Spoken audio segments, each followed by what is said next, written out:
بھی تشریف رکھتی ہیں، اس لیے آپ یہ نہ سمجھیں کہ یہ باتیں محض مردوں کے لیے ہو رہی ہے۔ یہ ساری چیزیں آپ سے بھی متعلق ہیں، اس لیے آپ حضرات بھی اس پر پوری طرح توجہ اپنی مبذول رکھیں۔ اسلام کی بنیاد، اسلامی اعمال و حرکات کی روح، ایمان کی بنیاد اور تمام تر انبیاء اور رسولوں کی دعوتوں کی کیل اور اس کا میخ عقیدہ توحید پر آپ حضرات کے سامنے بڑی مفصل اور جامع گفتگو ہو رہی تھی۔ ظاہر ہے یہ عقیدہ توحید ہماری زندگی کا سرمایہ ہے، ہماری اسلامی حمیت کی پونجی ہے۔ جس شخص سے یہ چیز ختم ہو جاتی ہے، شرک اس میں داخل ہو جاتا ہے، گویا ہوا اسلام کی راہ سے کفر کی طرف جانے لگتا ہے۔ اس لیے اس توحید کو پوری طرح سجو کر اور پوری طرح سے سنبھال کر اپنی اسلامی زندگی کا عظیم سرمایہ بنانا چاہیے، اور ہر حال میں، ہر عمل میں، ہر جگہ اس کی حفاظت کی بھرپور کوشش کرنی چاہیے۔ یہ عقیدہ توحید کی گفتگو ہو رہی تھی، اور یہی عقیدہ توحید جمعیت اہل حدیث جو آپ کی تنظیم ہے، اہل حدیثوں کی تنظیم ہے عالم لیول پر، اس کا مرکزی نقطہ، اس کی تبلیغ اور دعوت کا مرکزی نقطہ بھی ہے۔ توحید ہماری جمعیت، ہماری تنظیم کا نقطہ بھی ہے۔ ظاہر ہے آج کا یہ پروگرام جو ضلعی جمعیت اہل حدیث مشرقی چمپارن کے زیر اہتمام آپ حضرات کے بیچ ہو رہا ہے، اس کے امیر محترم مولانا عبدالرحمن مدنی تشریف رکھتے ہیں آپ لوگوں کے بیچ۔ ناظم اس کے مولانا عبدالاسلام صاحب مدنی بھی آپ کے بیچ تشریف رکھتے ہیں۔ میں اس جمعیت کا ایک اپنا خادم ہوں، مولانا نعیم الدین صاحب رفیع اس کے ایک ذمہ دار ہیں۔ ظاہر ہے یہ جمعیت بھی دراصل توحید اور سنت کو لے کر اپنی تبلیغ اور دعوت کی تحریک پورے ہندوستان میں چلاتی رہتی ہے۔ حسب سہولت، حسب موقع، حسب ضرورت ہماری یہ تحریک چلتی رہتی ہے۔ صحیح کہا ہے ہمارے بزرگوں نے کہ تحریک اہل حدیث کے دو اصول اطیعوا اللہ و اطیعوا الرسول۔ ہم اللہ کی اطاعت یعنی توحید اور رسول کی رسالت کا اقرار کرنا جانتے ہیں، اور اسی کو اپنی پوری تبلیغی اور دعوتی زندگی کا حسین اور انمول سرمایہ سمجھتے ہیں۔ مرکزی جمعیت اہل حدیث اسی مشن پر کام کرتی ہے، صوبائی جمعیتیں اسی مشن پہ چلتی ہیں، اور ضلع کی جمعیت بھی دراصل انہی دو بنیادی اصولوں کو اپنے دعوتی مشن کا مرکزی نقطہ سمجھتی ہے۔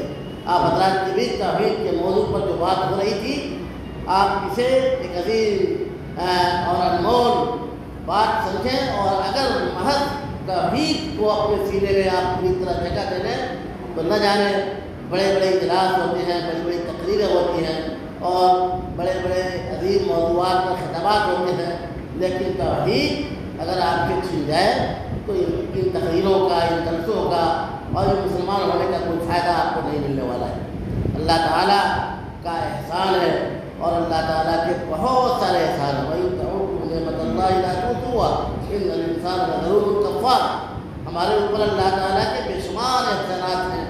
انہیں احسانات اور انعامات میں سے یہ ایک عظیم احسان یہ بھی ہے کہ آج ہم لوگ بتوفیق الہی ایک جگہ جمع ہیں، اور اللہ کے رسول کی باتوں کو سن کر اپنی ایمانی زندگی کو مضبوط کرنے کی کوشش کر رہے ہیں۔ اس موقع پر مجھے آپ حضرات سے کلام ہونا ہے، میں زیادہ گفتگو نہیں کر سکتا، موقع اس طرح کا نہیں ہے۔ ایک نقطے پر صرف آپ سے بات کروں گا، اور اللہ تعالیٰ کی اس آیت کو سامنے رکھ کر کہ فَمَنْ كَانَ يَرْجُو لِقَاءَ رَبِّهِ فَلْيَعْمَلْ عَمَلًا صَالِحًا وَلَا يُشْرِكْ بِعِبَادَتِ أَحَدًا۔ ظاہر ہے اس میں بھی جو دوسرا لفظ ہے وہ شرک سے بچنے کا ہے، اور پہلا لفظ یہ ہے کہ نیک عمل کیا جائے۔ اللہ تعالیٰ کے احسانات اور انعامات کی کمی نہیں ہے۔ اللہ تعالیٰ خود کہتا ہے کہ اللہ کی نعمتوں اور احسانات کو اگر تم شمار کرنا چاہو تو کبھی کر نہیں سکتے۔ ظاہر ہے احسانات اور انعامات کو ایک وہ ہے جو اس دنیا میں جس سے ہم سب محدود ہو رہے ہیں، اور جس سے دنیا میں ہم لوگ اندوز ہو رہے ہیں، اور اس سے بڑے احسانات اور بڑے قیمتی انعامات اللہ تعالیٰ کے ہاں ہمیں قیامت میں ملنے والی ہیں، جس کو جنت کی شکل میں اللہ تعالیٰ ہمیں دے گا۔ ہمیں حوض کوثر نصیب ہوگا۔ ہم جنت کے کئی دروازے ہیں اور جنت کے کئی طبقات ہیں، ہم ان انعامات اور احسانات سے اللہ کے ہم محظوظ ہوں گے۔ جنت میں دودھ کی نہریں جاری ہوگی، آپ نے سنا ہوگا، اور لوگ جو ہے نا اللہ تعالیٰ مردوں کو ان کی عیش عزت کے لیے اور بہترین زندگی گزارنے کے لیے ازدواجی زندگی جسے کہتے ہیں اللہ تعالیٰ انہیں پورے عطا فرمائے گا۔ نہ جانے کتنے احسانات ہوں گے قیامت کے دن، لیکن اللہ تعالیٰ کی ایک عظیم احسان کا ذکر اس آیت میں ہے، اور میں اس نقطے پہ بات کر کے اپنی بات ختم کروں گا۔ وہ یہ ہے کہ جنت میں اللہ تعالیٰ سے بالمشافہہ مومنوں اور مسلمانوں کی ملاقات ہوگی، لیکن شرط ہے اس کے لیے کہ عمل صالح کریں اور اللہ کے ساتھ کسی طرح کا شرک آپ نہ کریں۔ ظاہر ہے یہاں بھی توحید جلوہ افروز ہے، پوری طرح جلوہ فکن ہے کہ توحید اگر ہمارے پاس ہے ایک چیز، تب جا کے اللہ کی لقاء اور اللہ کی ملاقات جنت میں ہوگی ہماری اور آپ کی۔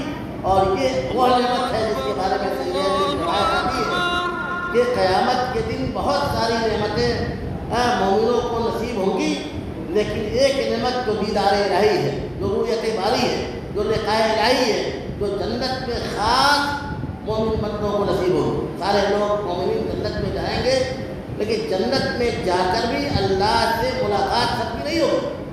اللہ سے ملاقات ان لوگوں کی ہوگی جو عمل صالح کریں گے اور شرک سے اپنے کو دنیا میں محفوظ رکھیں گے۔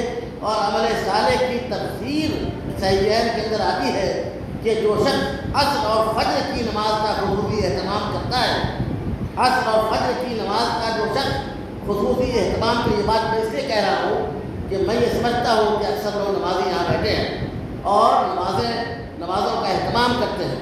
اس نعمت عظمیٰ کو قیامت کے دن جنت میں اسپیشلی حاصل کرنے کے لیے یہ ضروری ہے کہ عصر اور فجر کی نماز کا خصوصی اہتمام کیا جائے۔ حدیث کے الفاظ کا جو ترجمہ ہے وہ یہ ہے کہ نبی صلی اللہ علیہ وسلم بیان فرماتے ہیں کہ جنت میں اللہ تعالیٰ سے خصوصی ملاقات مومن بندوں کے لیے وہ عظیم نعمت ہے جس کے مقابلے میں آخرت کی ساری نعمتیں کمزور ہیں۔ ساری نعمتیں کمزور ہیں، بہت بڑی بڑی نعمتیں ملیں گی اور بڑے بڑے انعامات اور کرامات ہوں گے بندوں پر، مومن بندوں پر، لیکن اللہ کی ملاقات ہو جائے، رؤیت باری نصیب ہو جائے، لقاء الہی نصیب ہو جائے، یہ بہت بڑی چیز ہے۔ اور اس کے لیے حدیث ہے کہ عصر اور فجر کی نماز کا جو مومن بندہ، جو نمازی خصوصیت کے ساتھ اہتمام کرتا ہو، چاہے وہ عورت ہو چاہے مرد ہو، ہماری مائیں بھی سن رہی ہے کہ اگر عصر اور فجر کی نماز کا خصوصی اہتمام وقت کی رعایت کے ساتھ اگر آپ نے کیا تو اللہ تعالیٰ کی یہ عظیم نعمت یعنی اللہ تعالیٰ سے ملاقات جنت میں آپ کی ہوگی۔ یہ نبی صلی اللہ علیہ وسلم اور اللہ تعالیٰ کا فرمان ہے اور وعدہ ہے، ظاہر ہے۔ اور اس نعمت کو کہا گیا کہ ساری آخرت کی نعمتوں پر یہ بھاری ہے۔ ہم اللہ سنتے ہیں، اللہ اور سنتے ہیں کہ اللہ سب کچھ کر رہا ہے، سب دیکھ رہا ہے اور جو ہے سب کچھ جانتا ہے، لیکن اللہ کی ذات کیسی ہے؟ ظاہر ہے اس ذات کو دیکھنے کی تمنا کون سا مومن نہیں کر سکتا، لیکن ہر مومن کو یہ چیز ملنے والی نہیں ہے۔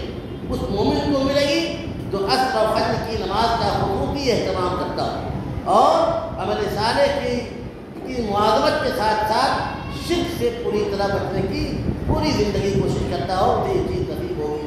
تو یہ اللہ تعالیٰ، آپ عصر اور فجر کی بات آ گئی، آپ یاد کریں وہ حدیث، جس حدیث میں بیان کیا گیا ہے کہ عصر اور فجر کے وقت فرشتوں کا تبادلہ ہوتا ہے۔ ایک فرشتہ تو مسجد کے دروازے پر رجسٹر لے کر نمازیوں کی حاضری لیتا ہے، عصر کے وقت تو فرشتہ بدلتا ہے، دوسرے فرشتے آتے ہیں، پھر فجر کے وقت دوسرا فرشتہ آتا ہے اور عصر سے فجر تک جس کی ڈیوٹی وہ فرشتہ چلا جاتا ہے۔ ظاہر ہے 5 نمازوں میں عصر اور فجر کی نماز کی اہمیت دوسرے نمازوں پر زیادہ ہے، اس لیے بھی کہ یہ بڑے اہم مواقع ہوتے ہیں۔ فجر کا وقت نیند کا وقت ہوتا ہے اور عصر کا وقت عین انسان کے کاموں کا ہوتا ہے۔ آپ اگر کاموں کو چھوڑ کر اللہ کی اذان، اللہ کے آواز پر اگر مسجد کی طرف کشا کشا چلے آئیں اور فجر میں اپنی نیند کو قربان کر کے اللہ کے گھر میں حاضر ہو جائے، اللہ تعالیٰ اس کے لیے وعدہ کرتا ہے کہ ہم جنت میں تم سے خصوصیت کے ساتھ ملیں گے۔ قیامت کے دن اللہ تعالیٰ کی ملاقات 2 مرتبہ ہوگی۔ یہ ایک عقیدے کا مسئلہ ہے کہ 2 مرتبہ ہوگی۔ ایک تو ہر شخص کو، چاہے وہ کافر ہو، مسلمان ہو، منافق ہو، سب کی ملاقات اللہ تعالیٰ سے حساب و کتاب کے وقت ہوگی۔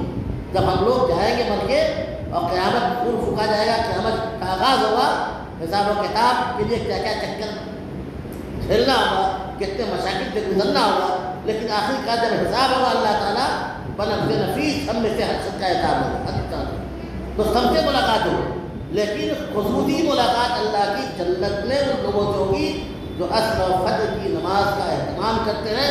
آئیے ہم اپنی بات ختم کرتے ہیں، علماء کرام کی تقریر ہوگی آپ حضرات کی بھی، اور یہ دعا کرتے ہیں کہ اللہ تعالیٰ ہمیں اور آپ کو اس عصر و فجر کے خصوصی اہتمام کی توفیق عطا فرمائے، تاکہ وہ عظیم نعمت ہمیں حاصل ہو سکے جو اس عظیم نعمت کی تمنا ہر مومن کو کرنا چاہیے، کیونکہ ہم سنتے ہیں، اعتقاد رکھتے ہیں اور اللہ کے لیے سب کچھ کرنے کے لیے قربان ہو جاتے ہیں، لیکن اللہ کی ذات ہے کیسی، اللہ کا سے ملاقات کیسے خصوصی ملاقات ہوگی، تو اللہ اور اس کے رسول کے فرمان کی روشنی میں ہمیں اس کا اہتمام کرنا چاہیے۔ ہم اپنی بات کو آگے بڑھاتے ہوئے ہم جمعیت اہل حدیث کے امیر محترم مولانا عبدالرحمن مدنی صاحب کو دعوت دیتے ہیں کہ آپ آئیں اور اپنے لوگوں کے بیچ منہج اور مسلک کا جو معاملہ ہے، آپ یہ ایک چیز جان لیں کہ ہم کم ہیں، آپ کی تعداد کم ضرور ہے، لیکن یہ وہ سکہ ہے آپ کے پاس تحریک اہل حدیث کا، منہج سلف کا، جو کھوٹا نہیں ہے، اس کی گارنٹی ہے دنیا سے لے کے آخرت تک، اور اس میں کامیابی ہے۔ اللہ تعالیٰ ہم تمام لوگوں کو اس منہج اور اس مسلک پر پوری طرح جمنے اور پوری زندگی اس پر باقی رکھنے کی توفیق عطا فرمائے۔ ہم مولانا سے درخواست کرتے ہیں جو جمعیت اہل حدیث مشرقی چمپارن ضلع کی جمعیت ہے، اس کے امیر اور صدر ہیں، کہ آپ آئیں اور عوام اور خصوصیت کے ساتھ ہماری مائیں اور بہنیں جو بیٹھی ہیں تقریر سننے کے لیے، اللہ اور اس کے رسول کی بات کو سننے کے لیے، ان کے ساتھ آپ مخاطب ہوں۔ حضرت مولانا عبدالرحمن مدنی صاحب تشریف۔